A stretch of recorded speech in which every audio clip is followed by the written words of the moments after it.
தாத்தா மூச்சு திணறுவதைக் கண்ட விக்ரம் காரை உடனே எடுக்குமாறு துருவிடம் கத்தினான். தாத்தா! அனைவரும் தாத்தாவை தூக்கிக் கொண்டு கீழே வந்தனர். அப்போது அனைவரது கண்களும் ஒன்றன் பின் ஒன்றாக சோஃபாவில் மயங்கி கிடந்த நட்சத்திராவின் மீது இருந்தது. கடைசியாக விக்ரமின் பார்வை அவள் மீது விழுந்தது. சிறிது நேரம் அழுத பிறகு நட்சத்திரா சட்டென்று எழுந்து அமர்ந்தாள்.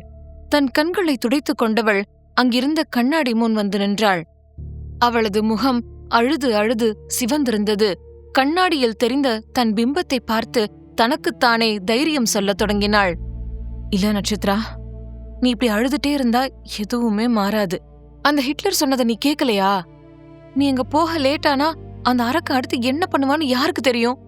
நீ இப்போ தைரியத்தை வரவழைச்சுக்கிட்டு தான் ஆகணும், வேற வழியே இல்ல என்று தனக்குத்தானே சமாதானம் கூறிக்கொண்டாள். தாத்தா வருவதற்குள் எல்லாவற்றையும் முடித்தாக வேண்டும் என்ற கட்டாயம் அவளை விரட்டியது. சீக்கிரம் கிளம்பு, உன்னோட பொருட்களை எடுத்துக்கிட்டு அந்த மான்ஸ்டர் ரூமுக்கு போ, அது மட்டும்தான் இப்போதைக்கு இருக்கிற ஒரே வழி என்று ஒருவித இயலாமையுடன் முடிவெடுத்தாள்.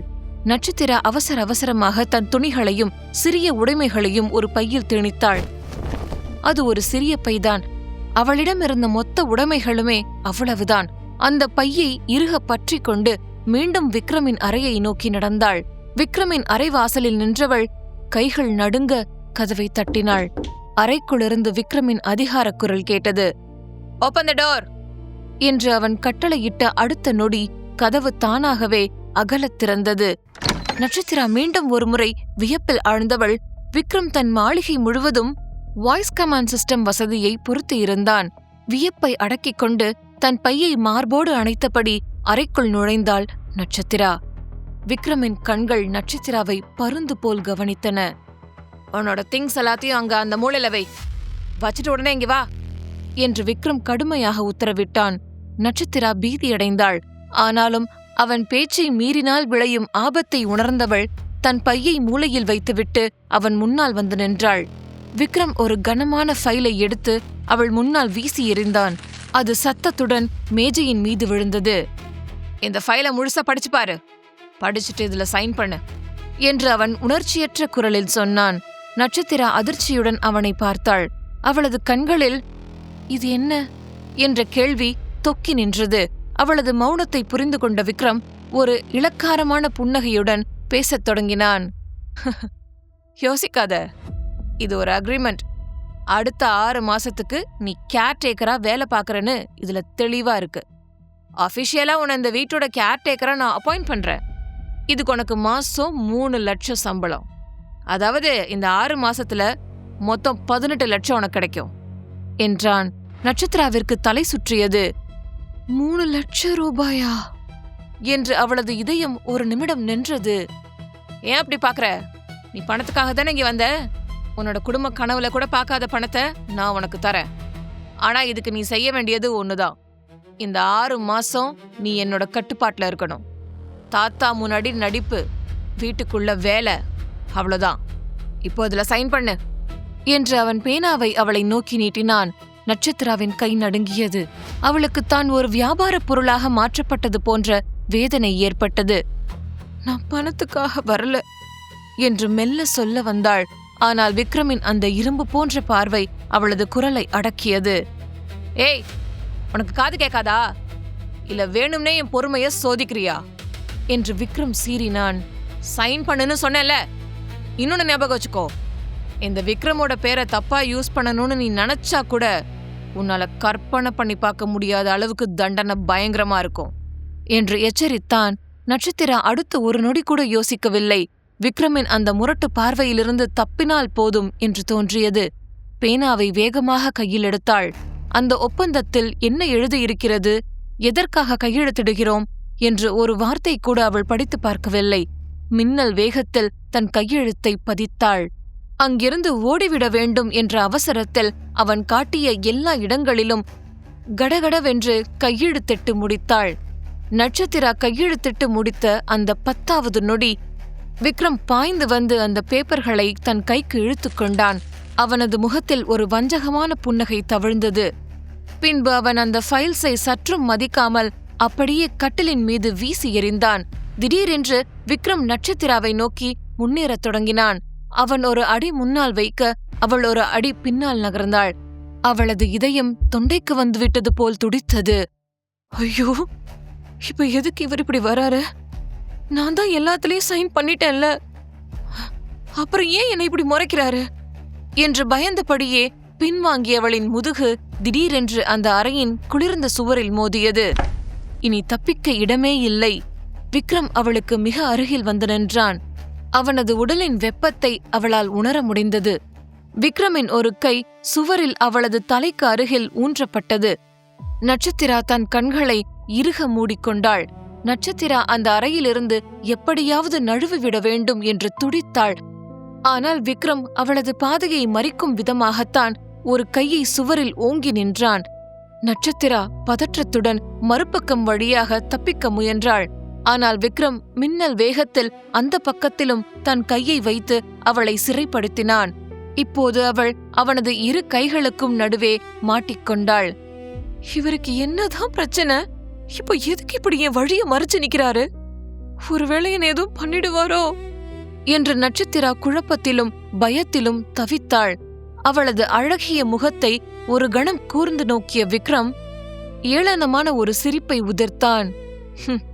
நீ எந்த ஃபைல்ல சைன் போட்டேன்னு உனக்காவது தெரியுமா? நீ என்ன படிக்காதவளா இல்ல அறிவில்லாதவளா? ஒரு தடவை கூட அந்த பேப்பரை படிச்சு பார்க்கணும்னு உனக்கு தோணலையா என்று கேலியாக கேட்டான். நட்சத்திரா திகைப்புடன் கண்களை திறந்து அவனை பார்த்தாள். அவளது மௌனத்தைக் கண்டு விக்ரம் இன்னும் ஆதிக்கத்துடன் பேசினான். சரி, நீதான் படிக்கலல்ல, நானே உனக்கு சொல்றேன், கேட்டுக்கோ. அந்த அக்ரிமெண்டோட கடைசி 2 பேராகிராஃப்ல தெளிவா எழுதியிருக்கு. நீ என்னை ஏமாத்த பார்த்தாலோ இல்ல என்கிட்ட பொய் சொன்னாலோ உன்னை கொல்றதுக்கான முழு உரிமை எனக்கு உண்டு. அது மட்டும் இல்ல, நீ இப்ப என்னோட கைதி. என் அனுமதி இல்லாம உன்னால இந்த வீட்டை விட்டு ஒரு அடி கூட வெளியெடுத்து வைக்க முடியாது. நீ எவ்வளவுதான் ஆசைப்பட்டாலும் இங்கிருந்து உன்னை விடுவிச்சுக்க முடியாது. நான் எப்ப நினைக்கிறேனோ அப்பதான் உனக்கு விடுதலை. புரிஞ்சுதா என்று விக்ரம் அவளது காதுகளுக்கு மிக அருகில் வந்து சீறினான். இவற்றை சொல்லும்போது விக்ரமின் கண்கள் அவளை பரிகசித்தன. திடீரென்று நட்சத்திரா மெல்லிய குரலில் எதையோ முணுமுணுக்கத் தொடங்கினாள். மிக அருகில் நின்றிருந்தும் விக்ரமால் அவள் பேசுவதை தெளிவாக கேட்க முடியவில்லை. அந்த பெண் அப்படி என்னதான் சொல்கிறாள் என்பதை தெரிந்து கொள்ளும் ஆவலில் விக்ரம் தன் காதை சற்று முன்னால் சாய்த்து அவளது உதடுகளுக்கு மிக அருகில் கொண்டு சென்றான். அவள் தன் உலகத்தில் எதையோ முணுமுணுத்துக் கொண்டே இருந்தாள். விக்ரம் இன்னும் சற்று அருகில் குனிந்த போதுதான் அவளது வார்த்தைகள் அவன் காதில் விழுந்தன. நான் எதையும் கேட்க விரும்பல, எனக்கு ரொம்ப தூக்கம் வருது, தயவு செஞ்சு என்னை நிம்மதியா தூங்க விடுங்க. நான் ரொம்ப டயர்டா இருக்கேன், எனக்கு சாப்பாடு கூட வேணாம், கொஞ்ச நேரம் தூங்க விட்டா போதும் என நட்சத்திரா முணுமுணுத்தாள். நட்சத்திராவின் இந்த பதிலை கேட்ட விக்ரம் அப்படியே ஸ்தம்பித்து நின்றான். என்ன விட்டுடுங்க, எனக்கு இப்படி அநியாயம் பண்ணாதீங்க என்று அவள் கெஞ்சுவாள் என்று அவன் கற்பனை செய்திருந்தான். நான் இவ்ளோ மிரட்டுறேன், இவ என்னடானா தூக்கத்தை பத்தி பேசுறாளே என்று நினைத்தபடி சற்று பின்வாங்க முயன்றான் விக்ரம். அதே சமயம் நட்சத்திரா திடீரென்று தன் கண்களை திறந்தாள். விக்ரம் தன் முகத்திற்கு மிக அருகில் இருப்பதைக் கண்டதும் அவளுக்கு தூக்கி வாரி போட்டது. மறுநொடி நட்சத்திரா தன் மொத்த பலத்தையும் திரட்டி என்று காதை பிளக்கும் வகையில் கத்திய அலறல் அந்த அறை முழுவதும் எதிரொலித்தது. அந்த சத்தம் விக்ரமின் காதுகளுக்குள் ஒரு கூர்மையான ஊசியை சொருகியது போன்ற ரீங்கார உணர்வை ஏற்படுத்தியது. பதறிப்போன விக்ரம் ஒரு கையால் தன் காதை பொத்திக் கொண்டு மறு கையால் நட்சத்திராவின் வாயை இறுக பொத்தினான். ஸ்டூபிட், நீ என்ன பண்ற? எதுக்காக இப்படி கத்துற என்று கோபமும் வலியும் கலந்த குரலில் கத்தினான். அவனது கடும் சீற்றத்தைக் கண்டதும் நட்சத்திரா மீண்டும் அஞ்சி நடுங்கினாள். இந்த முறை அவளது அலறல் அழுகையாக மாறியது. உடல் குலுங்க அவள் ஓவென்று கதறி அழத் தொடங்கினாள். அவளது அழுகையை பார்த்த விக்ரம் அப்படியே திகைத்து நின்றான். அவளிடம் என்ன பேசுவது, எப்படி சமாதானப்படுத்துவது என்று அவனுக்கு புரியவில்லை. அதனால் அழுது கொண்டிருந்த நட்சத்திராவை ஒரு முறை கடைசியாக முறைத்து பார்த்தவன் அந்த அறையை விட்டு விறுவிறுவென வெளியேறினான். விக்ரம் அந்த அறையை விட்டு வெளியேறிய அடுத்த நொடி நட்சத்திராவிற்கு ஒரு பெரிய பாரம் குறைந்ததைப் போலிருந்தது. சுவரோரம் சாய்ந்து மூச்சிறைக்க நின்றவள் மெல்ல நடந்து சென்று கட்டிலின் ஓரத்தில் அமர்ந்தாள். பாட்டி, நீங்க எப்பவும் சொல்லுவீங்களே, நாம எல்லாருக்கும் நல்லது செஞ்சா நமக்கும் நல்லதுதான் நடக்கும்னு. நான் இதுவரைக்கும் மனசார ஒருத்தருக்கு கூட கெடுதல் நினைச்சது இல்லையே பாட்டி.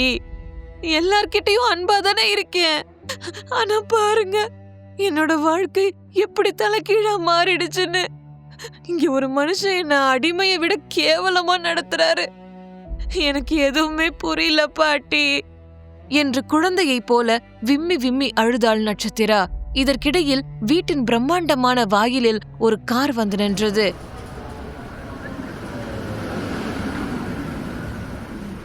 ஆகாஷ், சங்கர், த்ருவ் மற்றும் விஷால் ஆகியோர் தங்கள் தாத்தாவை மருத்துவமனையிலிருந்து பாதுகாப்பாக அழைத்து கொண்டு வீட்டிற்கு திரும்பினர். அவர்கள் வீட்டிற்குள் நுழைந்தபோது அங்கே ஒரு விசித்திரமான அமைதி நிலவுவதை உணர்ந்தனர்.